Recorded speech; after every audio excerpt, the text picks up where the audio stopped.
खुद ही को कर बुलंद इतना कि खुद खुदा बंदे से पूछे बता तेरी रजा क्या है।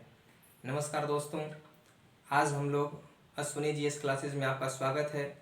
आज हम लोग सौर मंडल के टॉपिक को आगे बढ़ाते हुए कुछ और चीज़ों को इसमें देखेंगे और समझेंगे कि और कौन कौन से ऐसे चीज़ें जो एग्ज़ाम के पॉइंट ऑफ व्यू से बहुत ही महत्वपूर्ण माने जाते हैं।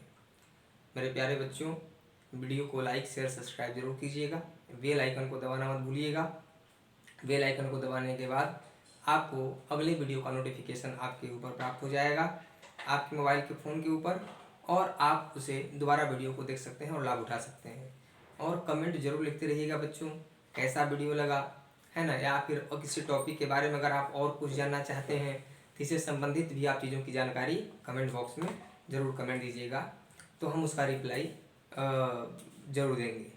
देखिए बच्चा, और समस्या का समाधान भी करेंगे। देखिए बच्चा, हम लोग इस सेशन को आगे बढ़ाते हुए सबसे पहले हम लोग देखते हैं कि हम लोग सौर मंडल से हम लोगों ने जो देखा था टॉपिक के बारे में जो पिछले क्लास में, वो आकार के अनुसार ग्रहों का क्रम, सूर्य की दूरी के अनुसार ग्रहों का क्रम, इसका हम लोगों ने स्टडी किया था। लेकिन आज जो हम लोग चर्चा करने वाले हैं वो और महत्वपूर्ण सेशन है हम लोगों का। आज का जो सेशन है हम लोगों का, उसमें आप देखने जा रहे हैं कि सूर्य के निकट सबसे ग्रह कौन सा बच्चा, सूर्य के निकट सबसे ग्रह कौन सा माना जाता है। तो सूर्य का सबसे निकटतम ग्रह बच्चा कौन सा है, तो बुध को माना जाता है। किसे मानते हैं, बुध को मानते हैं। देखिए यहाँ पर मैं लिख रहा हूं कि सूर्य के सबसे निकट ग्रह, सूर्य के सबसे निकट ग्रह कौन सा है, तो सूर्य का सबसे निकट ग्रह कौन सा बच्चा, बुध है। यह कई बार भी एग्जाम में पूछा गया है, ठीक ना।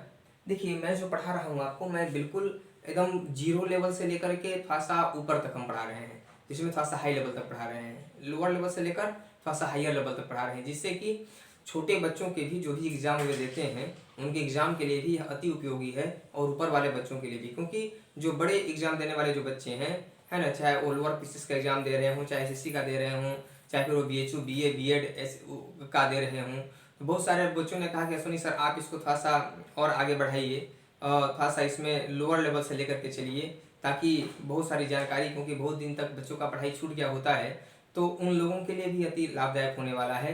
क्योंकि सोशल सब्जेक्ट व्यक्ति 10th के पहले थोड़ा सा उतने बहुत बच्चे मन से नहीं पढ़ने पाते, इसलिए जब वो आगे आते हैं, एंट्रेंस देते हैं, एग्जाम देते हैं, तो उनको ये तैयारी करने की आवश्यकता होती है। और बहुत सारे मैथ स्ट्रीम से भी बच्चे आते हैं जो एग्जाम देते हैं, तो मैथ पढ़ने वाले बच्चों को थोड़ा सा जीएस पढ़ने में कम मन लगता है। लेकिन अब उनको, वैसे बच्चों को जिनका मन लगता है वो तो खैर ठीक है, उनका तो मन लगा ही हुआ है, लेकिन जो बच्चे नहीं मन लग रहा है जीएस में, अगर आप मेरे साथ पासा इंटरेक्ट करें तो आप धीरे धीरे आपका इंटरेस्ट जगेगा और आपका पढ़ने में धीरे धीरे मन लगने लगेगा। तो आइए बच्चे देखें, हम लोग सूर्य का सबसे निकट ग्रह कौन सा है, बुध है। इसी के बाद हम लोग देखते हैं कि पृथ्वी के निकट ग्रह कौन सा है बच्चा, पृथ्वी के निकट ग्रह कौन सा है, निकट ग्रह कौन सा है बच्चा। तो पृथ्वी के निकट ग्रह की अगर बात किया जाएगा तो शुक्र है। कौन है बच्चा, शुक्र है ना। पृथ्वी के निकट ग्रह कौन सा है, शुक्र है। पृथ्वी के निकट ग्रह शुक्र है। इसमें आप देख रहे हो सर्वाधिक गर्म ग्रह कौन सा है, तो सर्वाधिक गर्म ग्रह कौन सा है बच्चा, सर्वाधिक गर्म ग्रह जो है वह शुक्र है। कौन सा है, सर्वाधिक गर्म ग्रह हम बात कर रहे हैं, सर्वाधिक गर्म ग्रह कौन सा है, तो शुक्र है सर्वाधिक गर्म ग्रह बच्चा, है ना। तो आज शुक्र को जानते हैं वीनस कहा जाता है इंग्लिश में। अब अगर बात किया जाए तो सर्वाधिक ठंडा ग्रह कौन सा बच्चा, तो सर्वाधिक ठंडा ग्रह अगर पूछा जाएगा आपका, तो सबसे सर्वाधिक ठंडा ग्रह कौन सा होगा, वरुण होगा, जो सर्वाधिक दूर है। तो सर्वाधिक ठंडा ग्रह कोल्ड प्लेनेट किसे कहते हैं बच्चा, कोल्ड प्लेनेट की बात किया जाएगा तो वरुण आएगा ना। वरुण मतलब जिसे नेपच्यून कहते हैं, क्या बोलते हैं, जिसे नेपच्यून कहा जाता है बच्चा। अब इसके बाद आप देख रहे हो सबसे बड़ा ग्रह कौन सा है, तो सबसे बड़ा ग्रह अगर पूछेगा, बड़ा ग्रह है ना, बिगेस्ट प्लेनेट अगर पूछेगा आपसे, तो बिगेस्ट प्लेनेट का आप आंसर दोगे तुरंत बृहस्पति। कौन होगा, बृहस्पति होगा बच्चा ना, बृहस्पति होगा, तुरंत आप उसका आंसर लगा दोगे बृहस्पति। अब आप इसके बाद देखोगे कि अगला जो है तो सर्वाधिक तापांतर वाला ग्रह कौन सा है बच्चा, सर्वाधिक तापांतर वाला ग्रह कौन सा है, तो तापांतर वाला मतलब कि टेम्परेट प्लेनेट किसे कहा जाता है, सर्वाधिक तापांतर तापांतर ग्रह कौन सा है बच्चा? सर्वाधिक तापांतर ग्रह जो है सो वह बुध को माना जाता है ना, बुध को माना जाता है, ठीक ना, मरकरी को माना जाता है। एक चीज यहाँ पर समझने की बात यह है कि कुछ बच्चे कहेंगे कि सर देखिए आप सर देख रहे हैं कि सर्वाधिक गर्म ग्रह आप सूर्य को कह रहे हैं, लेकिन सर्वाधिक नजदीक तो सूर्य के सर्वाधिक नजदीक ग्रह तो बुध है। लेकिन बच्चा मैं आपको बता दूं कि जो बुध है, बुध को इसलिए सर्वाधिक गर्म ग्रह नहीं कहा जाता है क्योंकि बुध के ऊपर जो दिन होते हैं वे अत्यंत गर्म होते हैं, है ना। डे जो होते हैं वे हॉटेस्ट होते हैं और नाइट जो होते हैं उतने ही कोल्डेस्ट होते हैं। मतलब लगभग 300 डिग्री सेल्सियस जो है सो तापमान बढ़ जाता है दिन में, डे में, और नाइट में यही माइनस में चला जाता है। इसीलिए तापांतर वाला ग्रह कहा जाता है, टेम्परेट प्लेनेट कहा जाता है बुध को, मरकरी को। और सर्वाधिक गर्म ग्रह कौन कहा जाता है बच्चा? शुक्र को कहते हैं। तो इस अंतर को मत भूलिएगा, इसको याद रखिएगा। अब देखिए बात करूं सबसे छोटा ग्रह कौन सा है बच्चा। अगर छोटा ग्रह पूछा जाए आपसे कि छोटा ग्रह कौन सा है, तो छोटा ग्रह आप जब देखोगे कि छोटा ग्रह कौन सा है, तो कौन सा छोटा ग्रह? बुध ही तो है। सबसे छोटा ग्रह कौन सा है? बुध है। सबसे छोटा ग्रह आपका बच्चा जो है वह कौन है? तो बुध है सबसे छोटा ग्रह। इस बात को याद रखना, ठीक है ना। सबसे छोटा ग्रह कौन सा है? तो बुध है ना, इस बात को भूलना नहीं है। आप देखो इसके बाद अगला जो आपका जो वो है, इसमें आप सर्वाधिक चमकीला ग्रह कौन सा बच्चा? सर्वाधिक चमकीला ग्रह। तो सर्वाधिक चमकीला ग्रह किसे मानते हैं? शुक्र को मानते हैं ना। सर्वाधिक चमकीला ग्रह जो है वह शुक्र। इसे आप नोट करते चलना अपने कॉपी में, है ना। महत्वपूर्ण पॉइंट बता रहा हूँ, अपना नोट्स बनाते चलो और पढ़ते चलो और सुनते चलो, याद करते चलो, ठीक है ना। जो बच्चे पढ़े हैं उनका भी रिवीजन होता चला जाएगा, वो भी अच्छे तरीके से चीज़ों को पढ़ेंगे और समझेंगे। इसलिए हम लोगों को बहुत ही आप लोगों का सहयोग बहुत हो रहा है, जिसके चलते थोड़ा सा मुझे भी उत्साह मिल रहा है कि मैं भी और अच्छे तरीके से चीज़ों को प्रेजेंट करूं, जिससे कि आपको समझ में चीज़ें आती रहें। तो मैं बात कर रहा था सर्वाधिक चमकीला ग्रह कौन सा बच्चा, है ना। चमकीला ग्रह अगर पूछा जाएगा कि चमकीला ग्रह कौन सा है, तो चमकीला ग्रह किसे बताओगे बच्चा?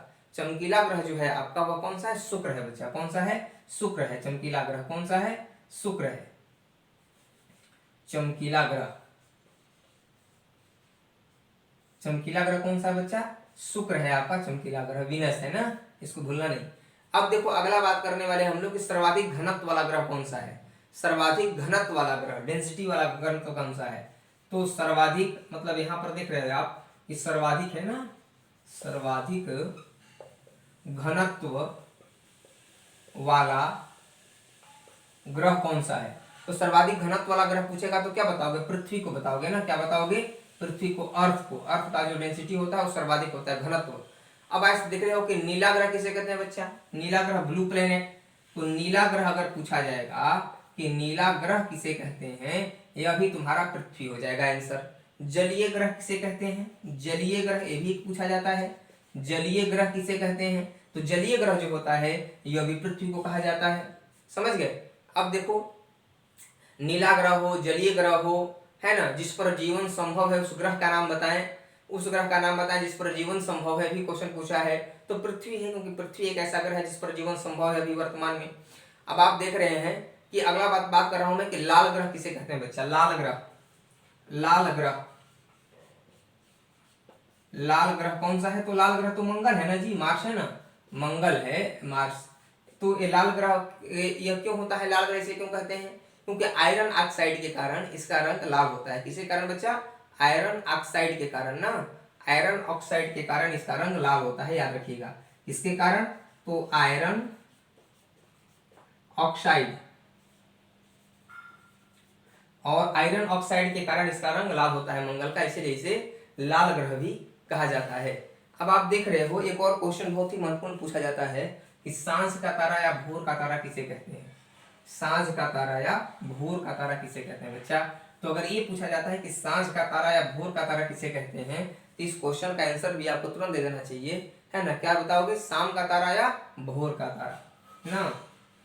देखो शाम का तारा या भोर का तारा अगर पूछेगा तो क्या बताओगे? भोर या शाम का तारा किसे कहा जाता है? तो शुक्र को कहा जाता है, शुक्र को कहा जाता है। समझ गए? अब पूछेगा कि पृथ्वी का जुड़वां ग्रह किसे कहते हैं? पृथ्वी का जुड़वां ग्रह, पृथ्वी का जुड़वा ग्रह कौन सा बच्चा? तो पृथ्वी पृथ्वी का अगर जुड़वा ग्रह पूछा जाता है आपसे कि पृथ्वी का जुड़वा ग्रह कौन सा है, तो पृथ्वी का जुड़वा ग्रह तुरंत किसे बताओगे? शुक्र को बताओगे। शुक्र जो है पृथ्वी का जुड़वा ग्रह है, समझ गए। अब अगर छल्ले वाला ग्रह पूछा जाए आपसे कि छल्ले वाला ग्रह कौन सा है जिसमें रिंग पाए जाते हैं बच्चा, तो रिंग आप शनि को देखे होंगे कि शनि ग्रह जो है उसमें रिंग पाए जाते हैं, है ना। तो क्या बताया मतलब छल्ले वाला ग्रह ना, छल्ले वाला ग्रह किसे कहते हैं? तो शनि को कहते हैं। किसे कहते हैं? शनि को कहेंगे, सैटर्न को कहेंगे हम लोग ना। अब देखो अगला बात है कि सबसे लंबा वर्ष वाला ग्रह कौन सा है? सबसे लंबा वर्ष वाला ग्रह, तो मतलब सबसे लंबा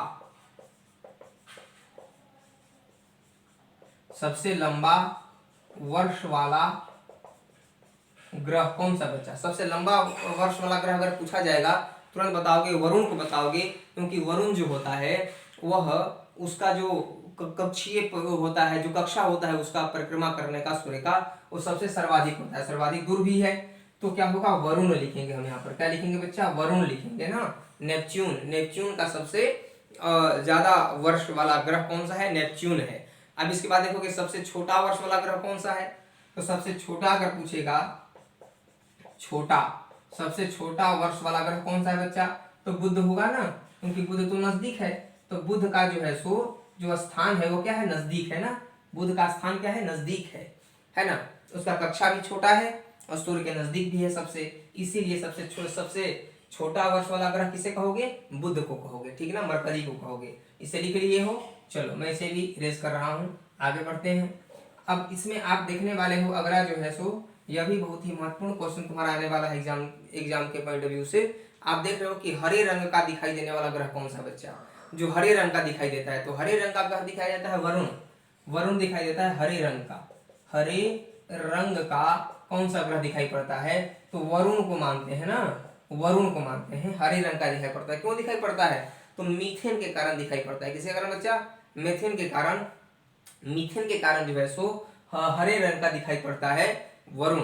अब इसके बाद देख रहे हो आप सबसे छोटा वर्ष वाला ग्रह भी आपने देखा, धुरी पर सर्वाधिक तीव्र परिक्रमा करने वाला ग्रह, जो अपने धुरी पर, अपने एक्सिस पर, धुरी मतलब अपने एक्सिस पर सर्वाधिक तीव्र परिक्रमा करने वाला ग्रह कौन सा है ना? तो धुरी पर तीव्र परिक्रमा करने वाला ग्रह किसे कहते हैं बच्चा? तो बृहस्पति को कहते हैं। किसे कहते हैं? बृहस्पति को कहा जाता है, जो अपने धुरी पर सर्वाधिक तीव्र परिक्रमा करता है, समझ गए। इसे सबसे भारी ग्रह भी कहते हैं। क्या बोलते हैं इसे? बृहस्पति को भारी ग्रह भी कहा जाता है बच्चा। भारी ग्रह अगर पूछेगा कि वेटेज प्लेनेट कौन सा है, तो वेटेज प्लेनेट भी आपका कौन सा है बच्चा? तो बृहस्पति है, सर्वाधिक भारी ग्रह आपका है। क्या कौन सा है? यह सर्वाधिक भारी ग्रह है, ठीक ना। अब निम्नतम परिभ्रमण गति वाला अगर पूछा जाएगा कि निम्नतम परिभ्रमण गति वाला ग्रह कौन सा है, जो निम्नतम परिभ्रमण गति वाला ग्रह कौन सा है, तो निम्नतम परिभ्रमण गति वाला ग्रह जो होगा आपका, अब देखो तो सर्वाधिक बता दिया मैंने, तो अगर निम्नतम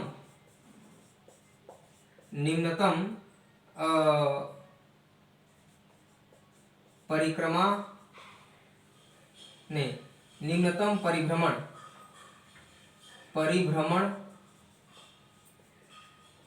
करने वाला ग्रह, न्यूनतम परिभ्रमण करने वाला ग्रह अगर पूछा जाएगा कि न्यूनतम परिभ्रमण गति वाला ग्रह कौन सा, न्यूनतम परिभ्रमण गति वाला ग्रह कौन सा है, गति वाला ग्रह कौन सा है, तो क्या बताओगे गति वाला ग्रह कौन सा है? तो गति वाला ग्रह तुरंत तुम बता दोगे कौन सा है तुम्हारा जो है सो निम्नतम परिभ्रमण गति वाला ग्रह अगर पूछा जाएगा तो क्या बताओगे? शुक्र बता दोगे। कौन सा है बच्चा? शुक्र है ना। निम्नतम परिभ्रमण गति वाला कौन सा ग्रह है? तो शुक्र है तुम्हारा यहाँ पर, ठीक। अब आप देख रहे हो यहाँ पर कि वह ग्रह जिसका परिभ्रमण एवं परिक्रमण अवधि समान है, वह ग्रह का नाम बताएं जिसका परिभ्रमण और परिक्रमण अवधि क्या है? समान है। तो परिभ्रमण भी और परिक्रमण भी मतलब समझ रहे हो ना, परिक्रमण मतलब होता है रोटेशन, परिभ्रमण मतलब क्या होता है? रोटेशन मतलब अपने एक्सिस पर रोटेट करना, और परिक्रमण मतलब होता है कि सूर्य की परिक्रमा करना, मतलब रिवोल्यूशन जिसे इंग्लिश में कहते हैं। परिक्रमण मतलब रिवोल्यूशन, और परिभ्रमण मतलब क्या होता है? रोटेशन मतलब अपने एक्सिस पर, और परिभ्रमण मतलब सूर्य की परिक्रमा करना। इसके अंतर